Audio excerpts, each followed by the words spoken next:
Hello, this is going to be a review for Book 3 of Jade Regent, The Hungry Storm, a very appropriate title for this.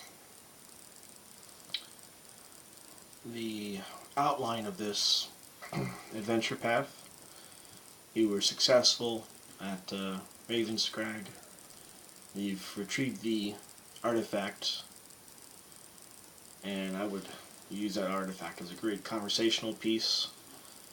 It gives them hints. It can also act as a guide in addition to Ulf.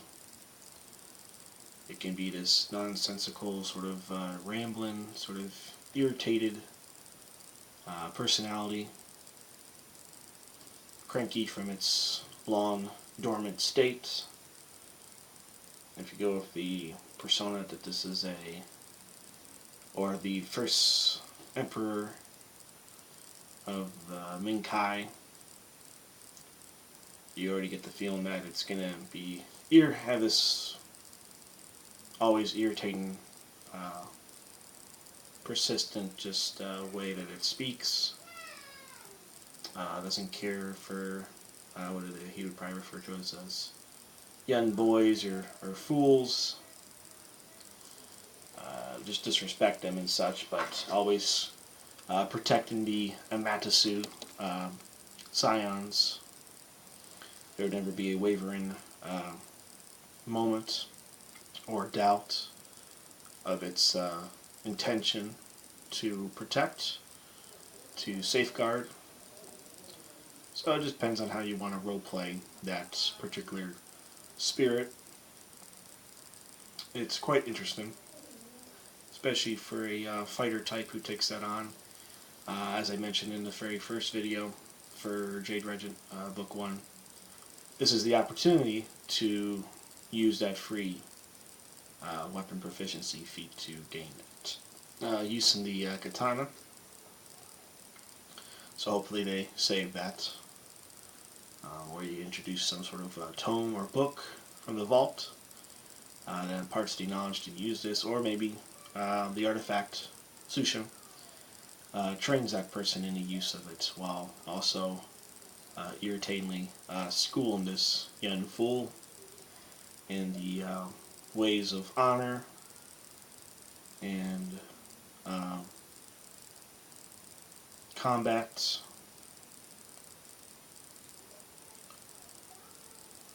So there's a lot of different unique roleplay elements that you can introduce, especially if you're not very story focused or nervous or just lack the skill. Really, you can just take scripts out of the background of the items, history and such, or of the characters, and use that as a story-driven dialogue. So, to focus on Book 3,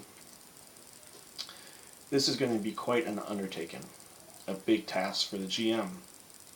There are a lot of different things that you have to manage. One being the enormous amount of caravan combat, of random encounters. There's a lot. There's a long table of all the different types of things that you have to roll. And really, why not? There should be. This is a large, grand scale adventure with a great panoramic view. You're going north. You're going to cross the crown of the world. You're going to go by the North Pole and keep going on. You're going to notice the sun is going to go in a horizontal fashion. You may not even see it. You may barely see it just slightly peek over the mountain ranges. And you're at the top. So everything's going to be different, vastly different to any other setting. I'm sure all of you have never even ran anything like that. So with the combats, you're going to have to keep track of the weather. There's random weather conditions that happen all the time. And of course you have to go to, I think it's the core rulebook, 439 or something like that, for the environmental effects, with being the wind. For the range combat, you're going to have I would always introduce the difficult terrain, penalties for combat, melee range, all that stuff. The ebon numbness of the cold, that's always going to set in. The black frost. So there's just lots of different elements you're going to have to keep track of. I would recommend putting it all on one sheet, listing the page reference numbers for what to look at in the core rulebook for environmental factors, weather effects, and such. Even in book 3 at the back of the book, what page for certain parts. Then of course they list caravan scenarios, encounters. There's a table for that towards the beginning, and then there's things for encounters in the back of the book. So if you have a PDF, it's going to be a page flipping nightmare. If you have the books right in front of you, still page flipping nightmare. So you want to bookmark them, tab them. I just wrote everything down on a big piece of paper. If you want, you can try and condense all of your tables and stuff onto one paper, maybe in an Excel format. That's highly recommended. But really, this adventure is going to take, if you're lucky, if you're extremely lucky, 3 months, perhaps, with great luck of rolls and beeline, or maybe the GM makes that possible, makes that happen, for the sheer fact that they're just tired of the one theme. Really though, this could take 6 months to a year. You can even stretch that out. One thing of note, one of my player characters had bought a Harrow deck for Koya. She's a Harrower diviner, so I used that piece, that Harrow deck, as a springboard, a leap pad to jump into a side quest. I introduced the Harrowing, however you pronounce that. It's a module for 9th, 10th level, something like that, characters. And I had that primarily as a NPC based adventure, so they would use the NPCs. Basically, Koya has that Harrow deck. Something overcomes her, some sort of malevolent spirit that's unbeknownst to the rest of the group, but she's been acting strange. She's been confined to her caravan tent, or one little part of the caravan. Her wagon, the fortune teller's wagon, she's been confined to that. She's been rambling. She's been cryptically phrasing or speaking about Varisian stories that she's never said before, that you weren't aware she even knew. It appeared to be very, very old in its lore, and sort of a trance-like state that she's in. So you can kind of provide all those elements, and then magically but violently thrust those NPCs into the other module, and kind of breaks up some of the continuity of the player characters using their own, and gives them a chance more to get more acquainted with the NPCs, taking some use out of those levels. If you went with letting them pick the levels that were in the same boundaries as what they were statted up as originally, gives them a chance to really use those characters, get the utility out of it. Then of course at the same time they're going to be leveling up about 2 levels, and it's going to be a huge treasure haul. I really recommend the side quests module there. It's very Wonderland, Alice in Wonderland type of a theme there. It's just violently chaotic. I will do a review on that shortly, just because I want to make this more about book 3. So, kind of get back onto the track there, book 3.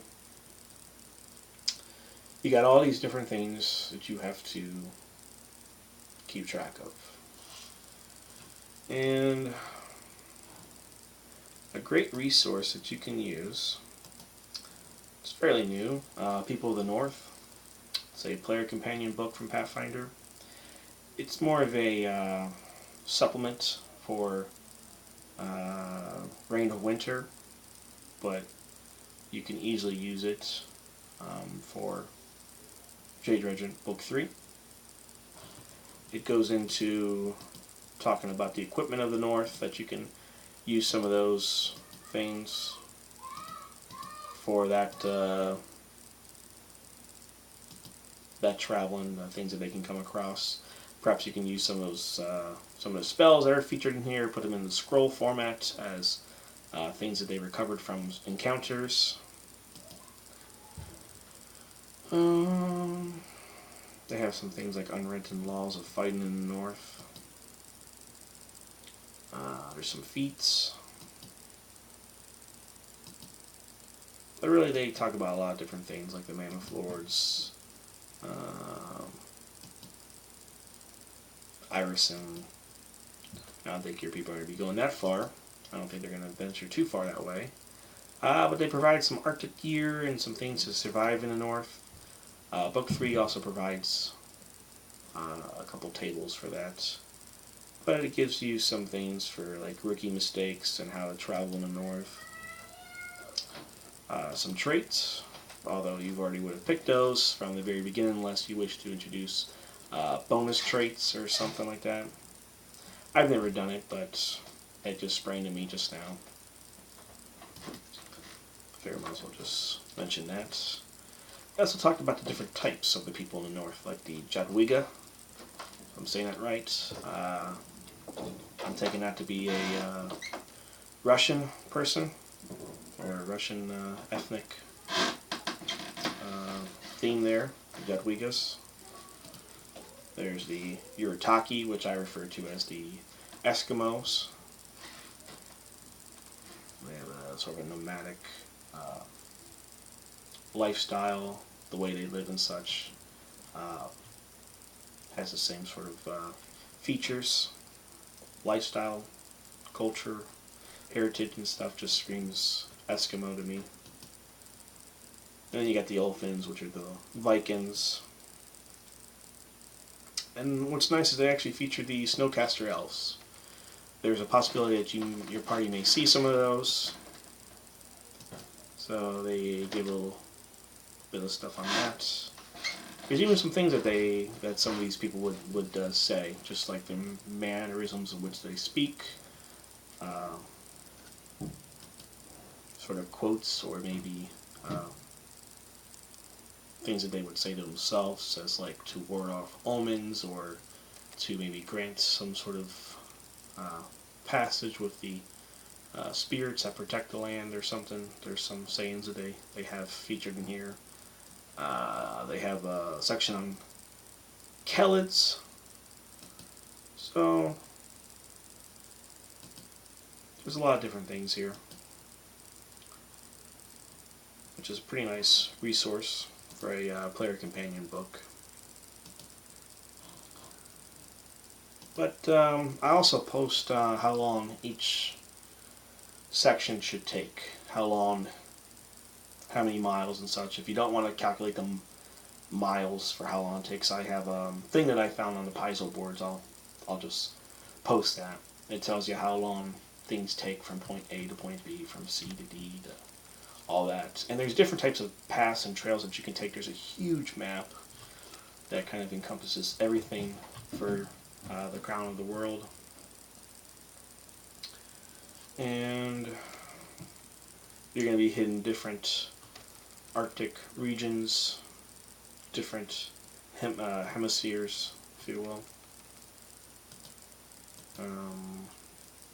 It could even be like polar twilight or polar night, something like that, where during your adventure you maybe get like 4 hours of light, or maybe that light is just dim light. So really, it's your constant companion is going to be the darkness as you're traveling through these the frozen tundra. There's going to be a lot of opportunities where your caravan is going to be stopped. It's quite a dangerous trek. It is a book where you might just be tired of because the theme is so strong and everything's going to take a long time. I think this has been probably the longest books for my group. The other two we went through those about the same amount of time. But with book 3 it seemed like it took a little longer. We made some stops a few times and played a few other games for like a session or two due to someone being out or someone not being able to run or something like that, or just wanted to try out something different for that week. So, but also we introduced the Harrowing module, so some of the continuity was broke up there. But it did feel quite long, and I will admit you will get sick of it after a while. At least that was just my opinion on it. Not like sick to where you hate it, but just like you're just dying to get over those mountains into Tenzia because it just tantalizes you because you're so close to it, and it's going to be such a diverse culture that's just going to hit you all of a sudden, and then from there it's just going to be a blossoming effect where everything flourishes. It's just eye-opening and all-encompassing at the same time. But that's what this book is too. It's quite different, quite unique.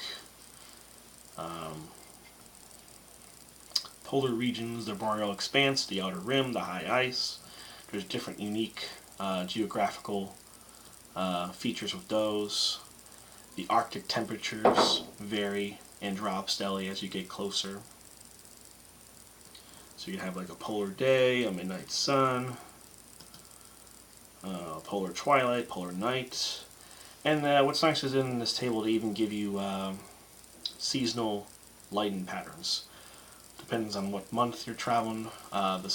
It's known that you're doing this during the off season, which is just a crazy thing to do. But of course, your Ulfin guide, Ulf, has made the travel before. You can even have the Sushin guide you as well, since he made this trek before as well, from the opposite direction. Maybe his momentary glimpses into his travel are foggy due to the maybe change of the landscape, the differential directions that were taken. But there's lots of hazards of the crown, like black frost, bone chill, polar mirages. They feature that black frost in here as far as what can happen. The random weather thing is really really big in here. But yeah, there's different types of diseases that you can get with the Howl of the North, the Urgia, bone chill. You definitely want to convey to your group to let them, as they're traveling up here, to get that cold weather gear to outfit their caravan as best they can. And the one thing about this is you're not going to really see a whole lot of civilized spots.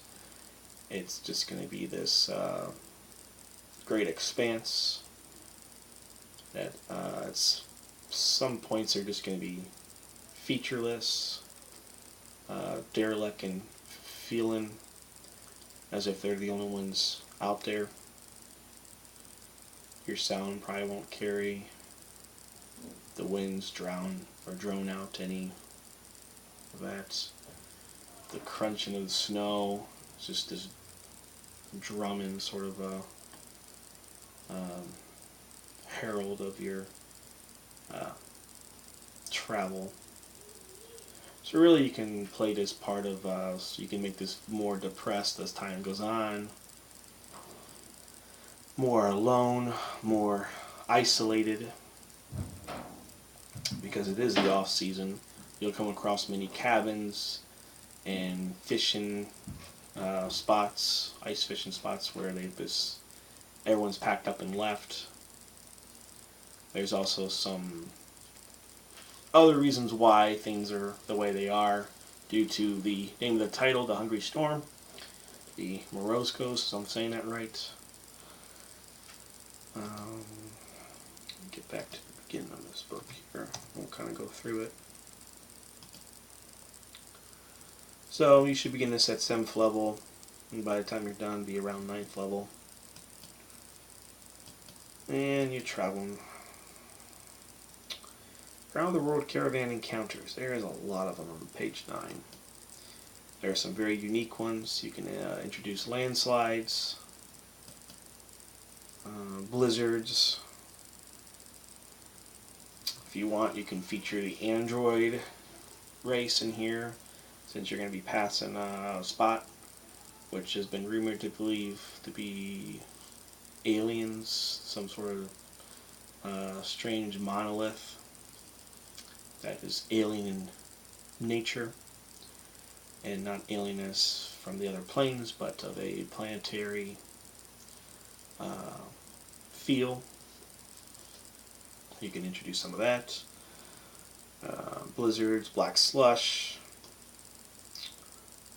You may even come across like a cold gate to the plane of ice.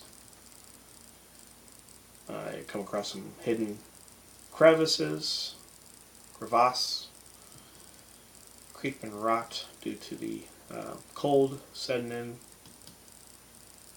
Death from below, monsters that lurk from the dark lands that occasionally erupt from the ice. Maybe you do come along some Yuritaki encampments.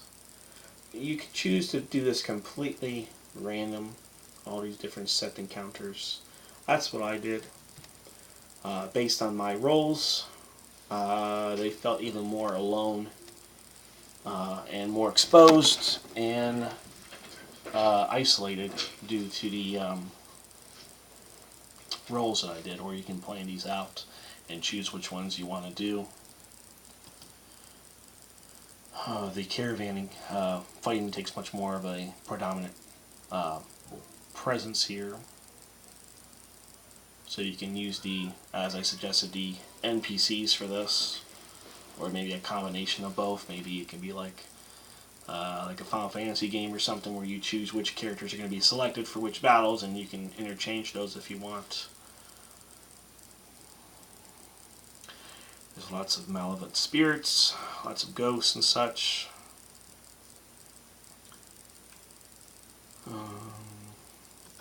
I even had the Yuki Onna, the Lonely Maiden, as the mother to one of my player characters, because he was a tiefling, and he was adopted by Amieko's family.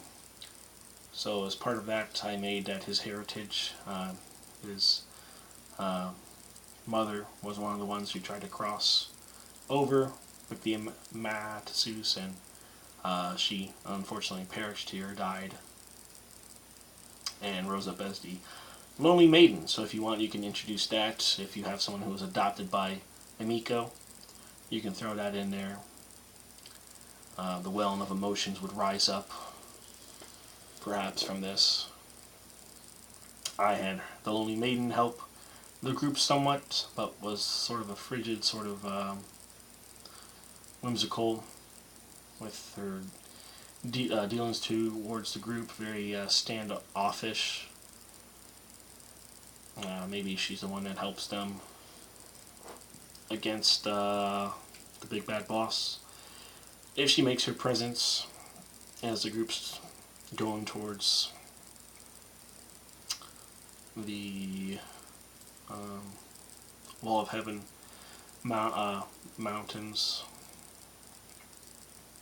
If you want any more information on that, just message me. There's some more story elements that I introduced on this. I made quite a few modifications to this, more story based, to further root the player characters in this.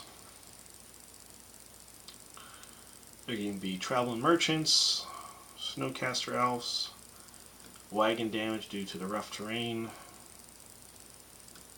If you want to introduce more drakes, you can even have like certain encounters. Here's another one, Bare Leg Lakes. There's some encounters there, so of course you have to write another page number down for this. They have witch fires, which were quite deadly for my group. There's just so many different types of encounters. Very unique, very interesting things that you can do, like the Arctic Chimera, which is like a walrus head, polar bear, and then the white dragon head. I mean, that's very unique for a chimera. There's a avalanche ambush thing here. You can come across cannibals.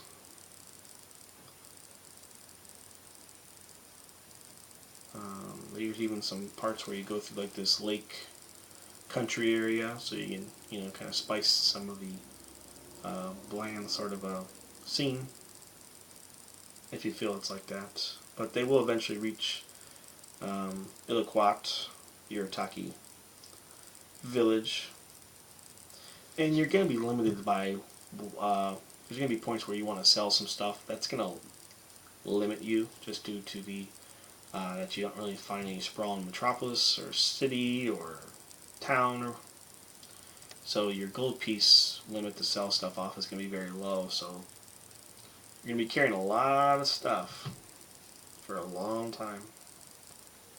At least that's how it was with my group. Let's see here. What else do we got? There's a unique dragon encounter here. The area where this takes place is very unique. It's a pretty good fight. You could even say the dragon flees and have it come back again as they're out exposed in the open tundra. That's a nice recurring villain. Maybe if there's more than one dragon, maybe if there was a mate, or if you introduced hatchlings or something like that, wormlings.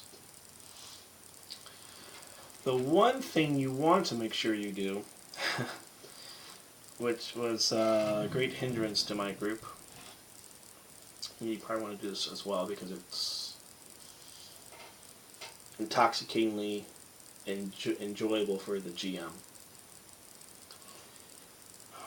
When you get to that storm tower, this alien structure, this nameless spire, Galarian's North Pole,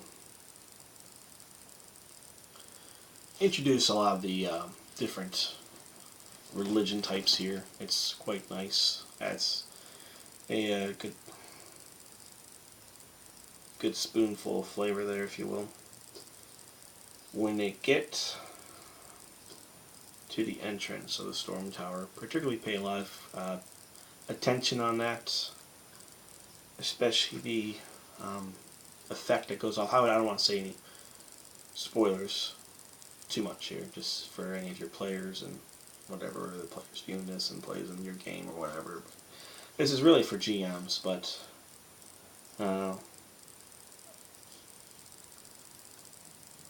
just when they go upon the threshold of the entrance, that is a very key sequence to what happens throughout the rest of that storm tower. So use that.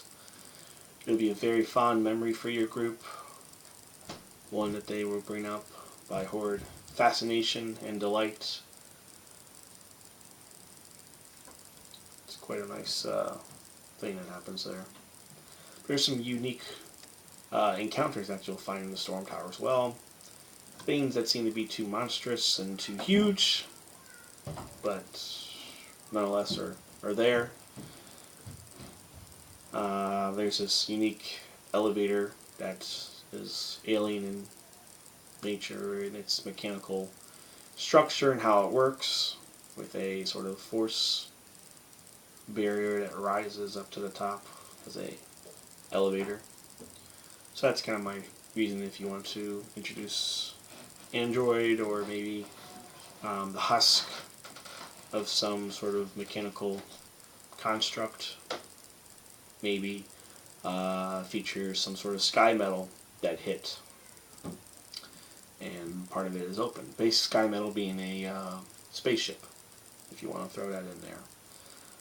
When I was running this book 3, the movie The Thing, that came to me quite a lot. The theme song of that, I could hear that in my mind a lot of times. There's this sort of haunting nature to it, especially if you're in this sort of polar twilight, this sort of dim light area where most of the time it's always dark, 3 to 4 hours of light, if any. There's these alien things that you can introduce, isolated, alone, silent landscape, frozen in time. So if you really want your players to grow in their age, grow in their sort of experiences, this is a very good book. A lot of people complained about it because it was just sort of the same effect, just the same sort of thing going on. But really, there's all these different types of things that you can introduce. A lot of story elements, uniqueness of adding a adventure module, not an adventure path, but a module. You can put that in there to break up some of that. But this is very combat heavy. There is a sandbox feel to it because you can pretty much, travel. You probably want to stay along the 1 or 2 paths that you can take, but you definitely want to give the feeling that this is their trip to make. They carve out their path, but this is the easiest way to go, and this is another one. And there's locations along the way for trading, for maybe sources for food and such, if you're going through your consumption on your caravan like crazy, if you're having to have magical but oddly tasteless meals, you can try to steer them towards those areas. And just go through the rest of this here real quick. Yetis are going to be a big thing here. Quite a multitude of them. So you can play those out. The main villain of the book, there's quite a lot of stats to go with her, quite a lot of spells, so be prepared to prepare yourself in the sort of knowledge of how to run that. Being that I had a virtual group, I was able to, set up the macros and just push a button and, big blocks of text would come up for the spell descriptions and effects.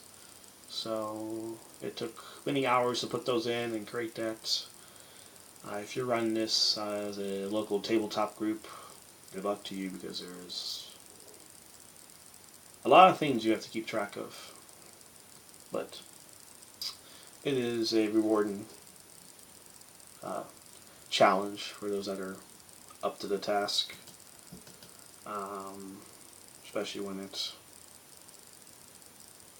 you have to recur it again, and there's more stats that change and different factors that come into play. There's an interesting oracle, bad person in this group. The dragon was very unique. The treasures are really nice in this one. again, I recommend using the free weapon proficiencies, free armor proficiencies on that. Again, they keep talking about different temperature variants on page 65 and 66. All your information, a lot of that's there.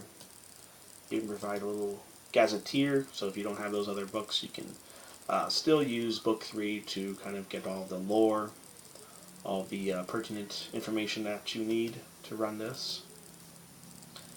They feature a huge map, which is really nice, of the entire area. They even give you little dots for all the other little points of interest. You really get to see Tianzia and Adistan, how the two meet. It's quite nice. And let's see here. On page 83, they give you the Wandering Monsters, the Crown of the World random encounters. It's quite a huge list. Depends on if you're in the forest, the hills, the mountain, the tundra, the aquatic. There's all different types of things that you can run into. Some of them are quite powerful. So your party may be fleeing at a couple points there. Some unique things in the bestiary. But I think that's about it. Can't really think of anything else at the moment right now. So I hope this helped. Any questions, let me know. All this is very fresh in my mind. It's one of my best adventure paths I ever did. A lot of the people who weren't, maybe one or two people who weren't really perhaps thrilled by the aspect of a oriental parts of it, the flares of the theme shining from it, were quite surprised when they saw just how many different cultures came into effect with this. The long journey. I just let them pick it, and it was just kind of a group vote, and they picked this one, and we were just very surprised just how much we really enjoyed it. And really, we haven't even gotten to the oriental parts of it yet. So, hope this video helped you, and see you next time.